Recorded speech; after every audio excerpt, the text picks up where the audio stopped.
ஒரு பாடல், போரளந்தெடுத்த ஆரையில் நெடுங்குடி வாரல் என்பது போல மரித்து கைகாட்ட அப்படிங்கிறது ஒரு கவிதை. என்ன விளக்கம் அப்படின்னா, கோவலனும் கண்ணகியும் மதுரைக்குள்ள போறாங்க. அப்படி போகும் பொழுது மதுரையில தோரண வாயில கட்டப்பட்டிருந்த கொடிகள் காற்றில் அசையுது.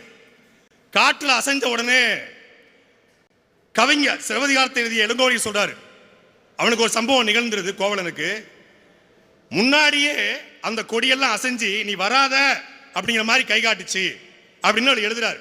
எங்கேயோ நடக்கிற சம்பவத்தை தனக்கு சாதகமாக பயன்படுத்திக் கொள்ளுக்கு பெயரு தற்குறிப்பேற்ற அணி. தமிழ் இலக்கணம் தற்குறி பேற்ற அணி. வேணா விக்கிபீடியால கூகுள்ல தேடி பாருங்க. அதாவது தன்னால் நடக்கக்கூடிய ஒரு சம்பவத்தை அடுத்த மேல பழிய போடுறதுக்கு பேர் என்னது? தற்குறிப்பேற்ற அணி. தான் தாமதமாக வந்துவிட்டு 12 மணிக்கு வருவதாக சொல்லிவிட்டு 12 மணிக்கு வருவதாக சொல்லிவிட்டு 7:30 மணிக்கு வந்ததுனால தாமதத்தினால தண்ணீர் இல்லாம கழிவறை இல்லாம கால் கிடக்க நின்று 41 பேர் செத்தத அரசாங்கத்தின் மீது பழியை போடுவது தற்குறிப்பேற்ற அணி. தான் காலதாமதமாக படத்தை சென்சார் ஜூன் மாதம் முடிக்கப்பட்ட படத்தை பார்த்துக்கலாம். நம்மளை யார் என்ன பண்ணுவா, நம்ம பெரிய ரவுடி ஆச்சுல அப்படின்னு ஆதவர்த்தன் சொன்னார்ல. ஆட்சிக்கு வந்தவர் பார்த்துக்கலாம் யார் பெரிய ரவுடின்னு அப்படின்னு சொன்னார்ல. நம்மளே பெரிய ரவுடி, பெரிய பக்கா மாசு, பெரிய பிளாஸ்ட், நமக்கு தராது சென்சாரா அப்படின்னு தாமதமாக சென்சார் போயிட்டு சென்சார் மேல பழிய போடுறது பாருங்க. இதுக்கு பேர் தான் தற்குறிப்பேற்ற அணி. சகோதரர் இப்ராஹிம் சொன்னாங்க, நயன்தாராக்கு கூட்டம் வரும் ஓட்டா மாறுமா, சன்னி லியோனுக்கு கூட்டம் வரும் ஓட்டா மாறுமா, எங்க தளபதிக்கு கூட்டம் வந்தா ஓட்டா மாறும். இப்படி கூட்டம் வந்தா ஓட்டா மாறும் அப்படின்னு நினைக்கிறதுக்கு பெயர் தான், அதாவது கூட்டம் எல்லாம் ஓட்டாயிரும் அப்படின்னு நினைக்கிறதுக்கு பெயர் தான் தற்குறிப்பேற்ற அணி.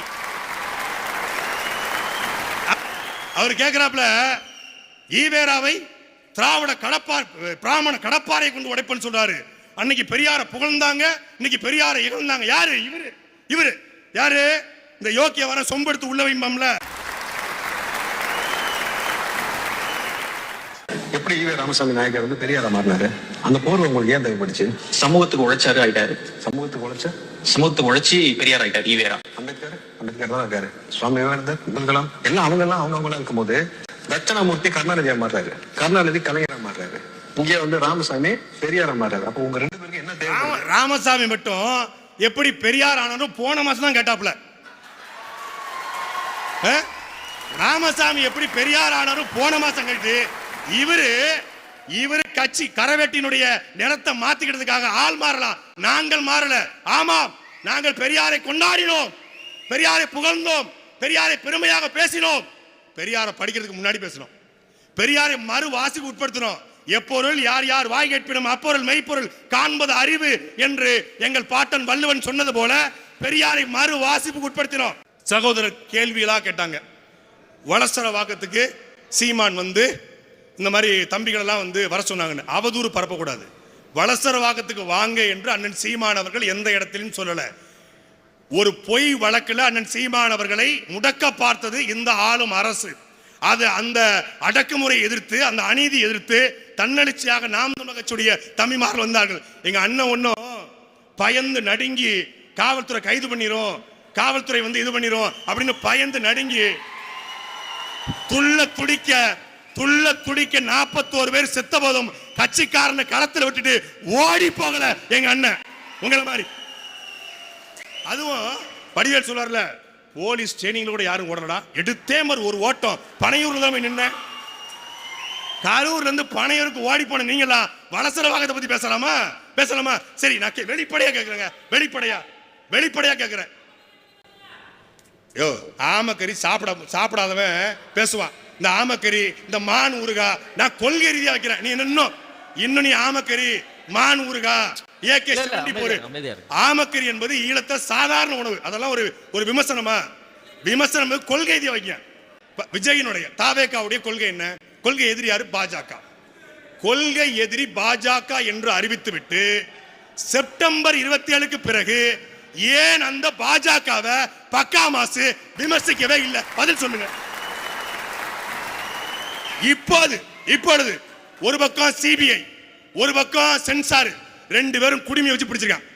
எனக்கு தெரிஞ்சு நம்மெல்லாம் அறந்தாங்கிக்காரங்க அறந்தாங்கில பொங்கல், அண்ணன் போஸ் வெங்கட்டுக்கு அறந்தாங்கி வருவார், எங்கள் அண்ணன் பாலச்சந்திரன் கர்நாடகாவில் பொங்கல், அண்ணன் பரமசிவத்துக்கு திண்டுக்கல்ல பொங்கல், அண்ணன் ஸ்ரீராமுக்கு சென்னையில் பொங்கல், நம்ம தமிழரசனுக்கு சென்னையில் பொங்கல், எனக்கு திருச்சியில் பொங்கல், பக்கா மாசுக்கு டெல்லியில் பொங்கல்.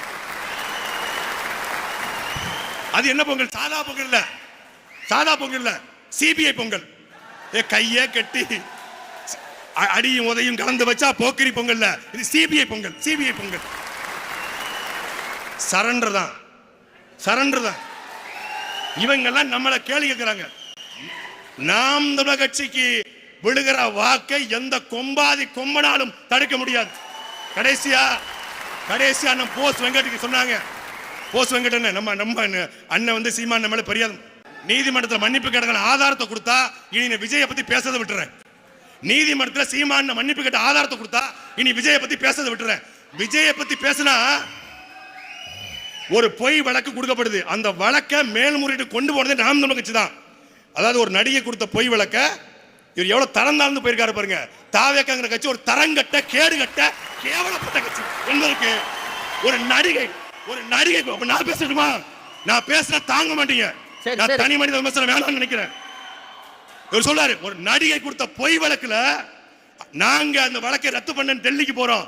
நீதிமன்றம் சொல்லுது ரெண்டு பேரும் சமாதானமா போயிருங்க, இனி அவரும் பேசக்கூடாது நீங்களும் பேசக்கூடாது, சமாதானம் போங்கன்னு சொல்லி நீதிமன்றம் சொன்னதன் அடிப்படையில் மன்னிப்பு கேட்க முடியாது என்று நீதிமன்றத்தை சொல்லி அந்த நீதிமன்றம் அந்த வழக்கை முடிக்கிறது.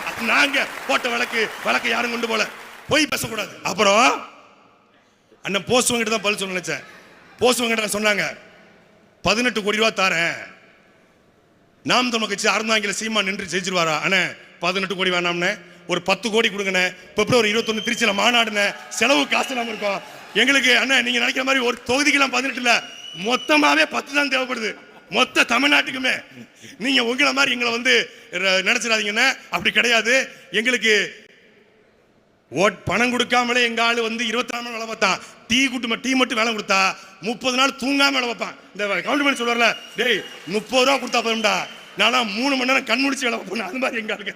அதனால நீங்க பணத்தை தயவு செய்து அண்ணன் அவருக்கு ஸ்டாலின் வழி வந்தவர், நான் சொன்னதைத்தான் செய்வேன் செய்வதைத்தான் சொல்வேனுங்கிற வழி வந்தவர். அதனால 10 கோடியை கொடுத்துருங்கண்ணே, 10 கோடியை கொடுக்குதுன்னு உங்களை விட மாட்டோம். we are watching you.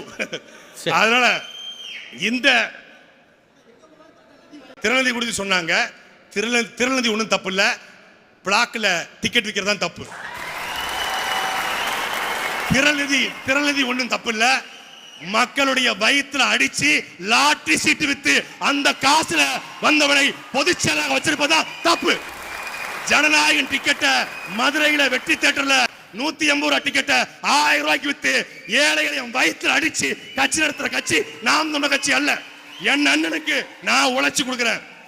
விஜயை பத்தி பேசினா எங்களுக்கு வருமானம் கிடையாது. விஜய் என்கிற அந்த அரசியல் அழுக்கை இந்த தேர்தலோடு ஒழித்து கட்ட சாட்டை சுழலும். நன்றி, வணக்கம்.